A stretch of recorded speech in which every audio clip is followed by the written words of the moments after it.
Beacon Labs had labeled trial data, so they trained a classifier. Then they needed to group patients into cohorts nobody had defined yet, and that same approach fell apart completely. Same data, two problems, two fundamentally different ways of learning. Stack lessons. Amazon Web Services AI Practitioner prep. Let's work. By the end of this video, you'll be able to read a business scenario and instantly name the learning paradigm it needs, whether the output should be a category or a number, and how the trained model should be deployed. This is Domain 1 material on the Amazon Web Services Certified AI Practitioner exam, and it's the kind of vocabulary that turns into direct points once it becomes a reflex.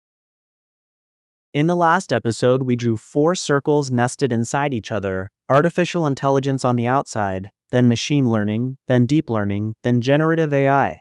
And we landed on one core idea. Machine learning means the decision logic is learned from data, not handwritten by a developer. That raises the obvious next question. How does a model actually learn that logic? That's exactly what we're unpacking today.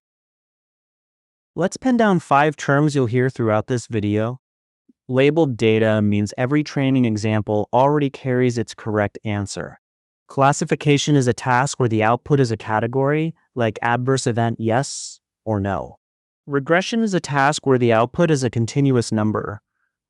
Regression is a task where the output is a continuous number, like a predicted patient count. Clustering groups similar things together when nobody has labeled them in advance. And a reward signal is the numerical feedback an agent gets after each action, telling it how well it just did. Here's the mental model I want you to carry out of this video. It's 3 scenarios. Do you have a labeled outcome you want to predict? That's supervised learning. Are you trying to discover hidden structure in data nobody has grouped yet? That's unsupervised. Is an agent learning through reward signals by trial and error? That's reinforcement learning. The rest of this video builds the intuition behind each of those 3 branches. It all starts with one scenario. What data do you have? If you have labeled data with a known outcome you want to predict, you're in supervised territory, and the model hands back either a label or a number. If your data has no known groupings, you're in unsupervised territory, where the job is to discover hidden structure. And if there's no data set at all, just an agent, an environment, and a reward, you're doing reinforcement learning, where the model learns a policy that maximizes reward over time. Let's walk through each branch. Picture a medical student learning from a textbook where every practice case has the correct diagnosis printed at the bottom. Case after case, they study the symptoms, then check the answer, and slowly they learn to map symptoms to diagnoses. After thousands of these labeled cases, they can face a brand new patient and make a call. That answer key is the whole point. It's what makes the learning supervised. Remember System A from Beacon Labs? That adverse event classifier trained exactly this way on their own labeled historical patient records. The Amazon Web Services documentation puts the dividing line in one clean sentence. If your dataset contains target values, the outputs you want to predict, you have a supervised learning problem. If it doesn't contain those labels, you have an unsupervised problem where the goal is to discover patterns such as groupings within the data. Notice what the deciding factor is. It's not the algorithm, and it's not the business goal. It's simply whether your data carries labels or not. Supervised learning splits into 2 flavors, and the difference is just the shape of the output. Classification hands back a discrete category. Think of sorting mail into bins labeled bills, junk, and personal. Each letter lands in exactly one bin. Adverse event, yes or no, is a textbook example, and it answers the question which kind. Regression instead hands back a continuous number, like reading a weight off a scale. Predicted enrollment of 47.3 patients is regression, because the answer can sit anywhere on a spectrum. It answers how much or how many. Category means classification. Number means regression. Let's make that concrete with Beacon Labs. Their adverse event flagger labels each record yes or no. So the output is a category, that's binary classification. Their site enrollment forecaster predicts how many patients a site will recruit over 12 months. So the output is a number. That's regression. Both are supervised and both need labeled history to train on. The only thing that separates them is the output type. So when a scenario lands in front of you, ask one scenario. Is the answer a category or a number? That single question settles the classification versus regression choice for you. Here's one that trips people up, and the exam knows it. Logistic regression has the word regression right there in its name, but it is not a regression algorithm.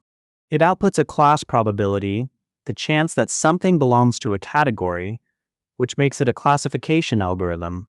So if you see logistic regression offered as the tool for predicting a continuous number, that's the wrong answer.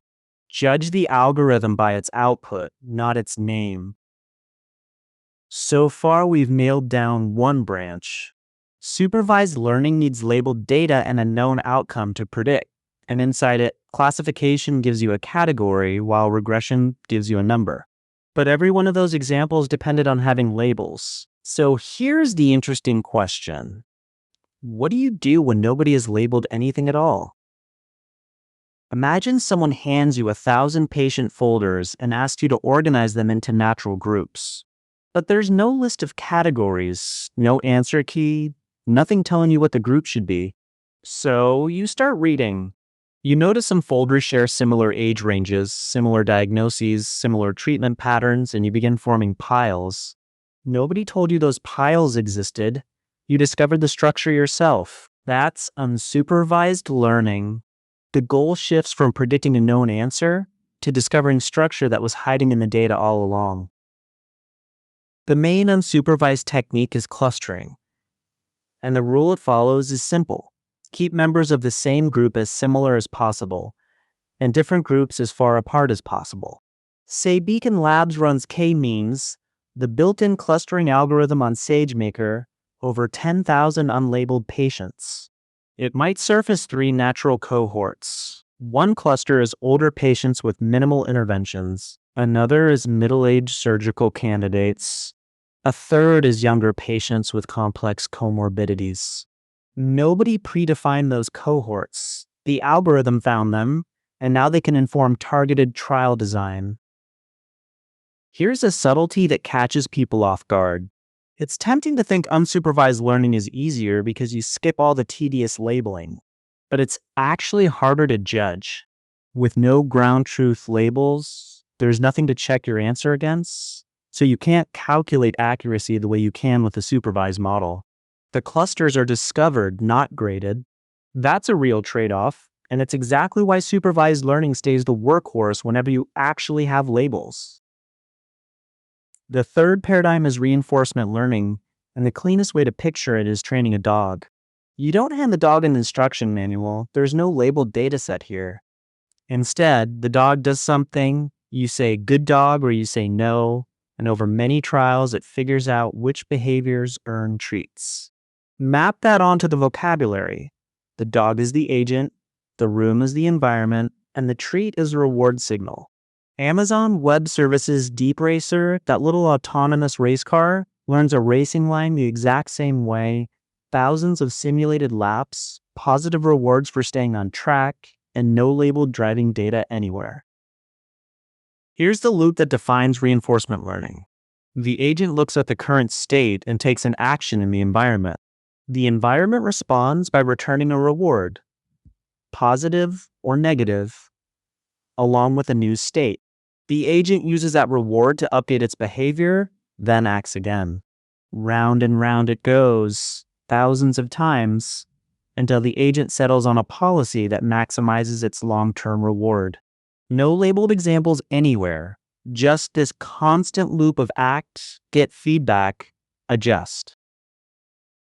Amazon Web Services defines it precisely, and every word earns its place. Reinforcement learning is used by an agent that must learn behavior through trial and error interactions with a dynamic environment, where the goal is to maximize the long-term rewards it receives from its actions. Pull out the four pieces: an agent, trial and error, a dynamic environment, and long-term reward. If a scenario mentions those, you're looking at reinforcement learning. The cleanest way to separate reinforcement learning from supervised learning is the feedback. In supervised learning, every example comes with a correct answer, and the feedback is immediate and direct. The model sees exactly how wrong it was on each example, and it needs a static labeled dataset. In reinforcement learning, there is no labeled correct answer. The feedback is delayed and cumulative, arriving as a stream of rewards over many actions, and instead of a dataset, the agent needs an environment to act in. That's the structural difference. A labeled answer, per example, versus a reward signal over time. Okay, we've covered how models learn, but training is only half the story. Once a model is trained, it still has to make predictions on real data in production, and that step is called inference. How you deploy that inference drives two things you deeply care about: how much it costs and how fast it responds. This distinction is just as fundamental as the learning paradigms themselves, so let's get it straight. Think of the two main options as a barista versus a catering company. Real-time inference is the barista making your coffee the moment you order. You wait at the counter, and it arrives in seconds. That's a persistent, always-on endpoint delivering millisecond latency, one request at a time. It's perfect for fraud scoring or chatbots, but it runs around the clock and costs money even when nobody's ordering. Batch inference is the caterer brewing 500 cups overnight. There's no persistent endpoint. It reads a whole dataset from S3, processes it all at once, and writes the results back. The compute only runs for the duration of the job, which makes it the cost-efficient choice for nightly scoring or bulk trial pre-processing. There are actually 4 inference types worth knowing, so let's name all of them. Real-time is the persistent endpoint delivering millisecond responses for interactive, user-facing work. Batch transform handles a large dataset, reading from and writing to S3 on a schedule, with no persistent endpoint. Asynchronous queues up requests with large payloads and supports processing times up to 1 hour, a much longer window than people expect. And serverless scales all the way to 0 between requests and charges per request, which fits intermittent traffic. The trade-off there is a cold start delay when it's been idle. Know one scenario that fits each, and you're covered. Here's the reflex for inference. Ask yourself one scenario. Does a user actually wait milliseconds for this prediction? If yes, a customer at a checkout, someone chatting with a bot, you need a real-time endpoint. If no, you're scoring a big dataset overnight, nobody's sitting there waiting, reach for batch. And batch is the cheaper option because the compute only spins up for the job instead of running around the clock. Amazon Web Services states the rule directly. Use batch transform when you need inferences from large datasets or when you don't need a persistent endpoint. That phrase, "don't need a persistent endpoint," is the cost driver worth remembering. Skip the always-on endpoint and you stop paying for idle compute. That's the whole reason batch is cheaper than real-time. One more decision the data forces on you: its format. Structured data is a spreadsheet, rows and columns with a fixed schema, where every field has a known type and meaning. Beacon Labs trial demographics and dosage records live here, and traditional machine learning like XGBoost and linear models handles it beautifully. Unstructured data is the opposite: a filing cabinet of X-ray films and handwritten notes with no schema at all. Images, audio, free text. That's roughly 80 to 90% of all enterprise data, and you cannot run a spreadsheet formula on an X-ray. Reading it takes deep learning. Between those two sits semi-structured data. It has tags and metadata, So there's some organization, but no rigid schema locking everything down. Think JSON files, XML, and log files. An email is the perfect example. Structured headers like sender and subject wrapped around a completely unstructured message body. You see this all over modern data pipelines, and it usually needs some transformation before most models can use it. When you see semi-structured data on the exam, the associated services are Amazon Web Services Glue and DynamoDB. Why does unstructured data demand deep learning specifically? Amazon Web Services puts it this way. Deep learning handles vast amounts of unstructured data like text, images, audio, or video. The reason is that traditional machine learning expects neat feature columns, and an X-ray or an audio clip doesn't come with those. A deep neural network learns its own features straight from the raw pixels or the raw waveform. No manual feature engineering required. That's exactly the automatic feature extraction we covered last episode, and it's why deep learning dominates the moment your input is unstructured. So let's map data type straight to the tool. Structured tabular data goes to traditional machine learning like XGBoost, or SageMaker Canvas if you want a no-code path. For unstructured data, Amazon Web Services gives you a domain-specific service for each type. Amazon Recognition for images, Amazon Transcribe for audio, and Amazon Comprehend for text. You can't run structured query language against an X-ray, so those inputs need a different kind of intelligence. One warning here, data type describes the format, not the learning paradigm. Structured data can feed a supervised model or an unsupervised one. Don't let a question blur those two axes together. Let's put the whole reflex together. Start with your data. Labeled data with an outcome to predict sends you to supervised learning, which then splits into classification for categories or regression for numbers. No labels and a need to explore sends you to unsupervised learning and clustering. An agent learning from reward sends you to reinforcement learning. Then, once your model is trained, one last question decides deployment. Does a user wait milliseconds? If so, real time. If it's a large offline dataset, batch. That single flow answers a huge share of the scenario questions you'll face. So here's what to carry with you.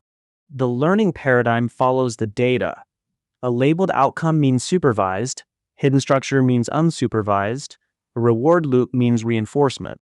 Inside supervised, a category means classification, a number means regression, and remember, logistic regression is classification despite the name. The inference type sets your cost and latency, real time when a user is waiting, batch when they're not. And the data type sets your toolkit. Structured goes to traditional machine learning, unstructured goes to deep learning. Now let's see how well all of that stuck with a quick 5-question quiz.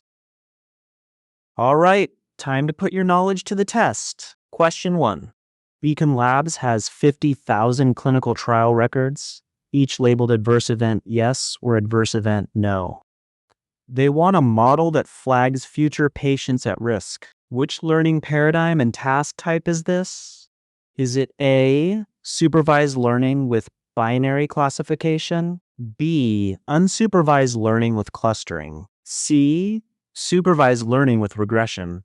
Or D, reinforcement learning with policy optimization? Run the decision rule before you answer.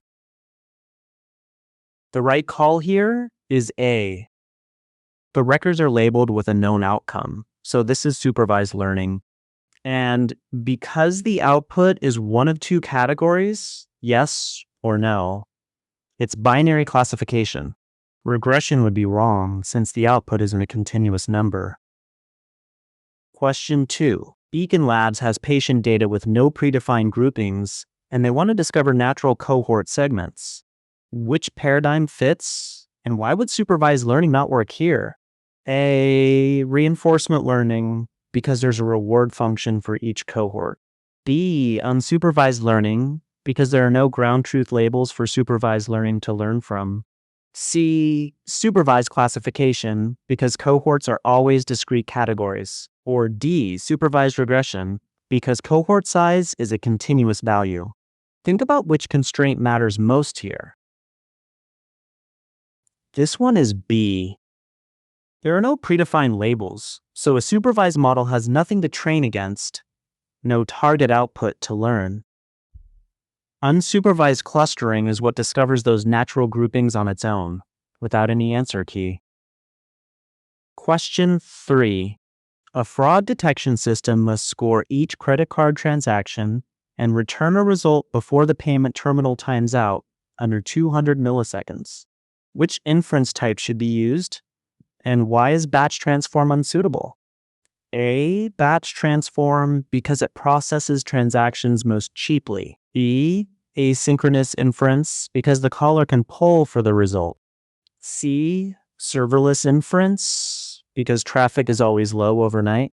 Or D. Real-time inference because batch has no persistent endpoint and cannot respond synchronously in milliseconds. Lock in your answer before I give it away. If you said D, well done. A user is waiting for a response in milliseconds, which demands a persistent real-time endpoint. Batch transform works offline through S3 and returns no immediate synchronous response, so it simply cannot meet a 200 millisecond deadline. Question 4. An autonomous vehicle simulation learns to navigate a track by earning positive points for staying on course and negative points for going off track, with no labeled driving dataset. Which paradigm is this, and what are its 3 defining components? A. Unsupervised learning with clusters, centroids, and distance. B. Supervised classification with features, labels, and loss. C. Reinforcement learning with agent, environment, and reward signal. Or D. Deep learning with input, hidden, and output layers. Got your pick? Let's see. It has to be C, and here's why. Learning through trial and error feedback with no labeled dataset is the signature of reinforcement learning. Its defining loop is an agent taking actions in an environment and adjusting its behavior based on the reward signal it gets back. Last question. A team wants to classify medical X-ray images as normal or abnormal. The input is raw JPEG files with no structured feature columns. What type of data is this? And why does it favor deep learning over an algorithm like XGBoost? A. Structured data, and XGBoost is always best for images. B. Semi-structured data, and the JPEG metadata provides all needed features. C. Unstructured data, and the images already include a labeled feature table. Or D. Unstructured data, and deep learning automatically learns feature representations from raw pixels. So no handcrafted feature columns are needed. Pause here if you want more time. The answer is D. Raw images have no schema, which makes them unstructured. Traditional machine learning like XGBoost needs engineered feature columns, but a deep neural network learns its own features straight from the raw pixel values, which is exactly why deep learning dominates image tasks. That's a wrap on how machines learn: supervised, unsupervised, and reinforcement learning. Quick 3 things. Subscribe if you want the rest of the Amazon Web Services AI Practitioner prep without hunting for it. Comment what clicks so I know I'm on the right track. And tell me which exam to tackle next. I build the courses people actually ask for. Oh, and if the pacing or the look of these videos could improve, don't be shy. Thanks for studying with me. See you soon.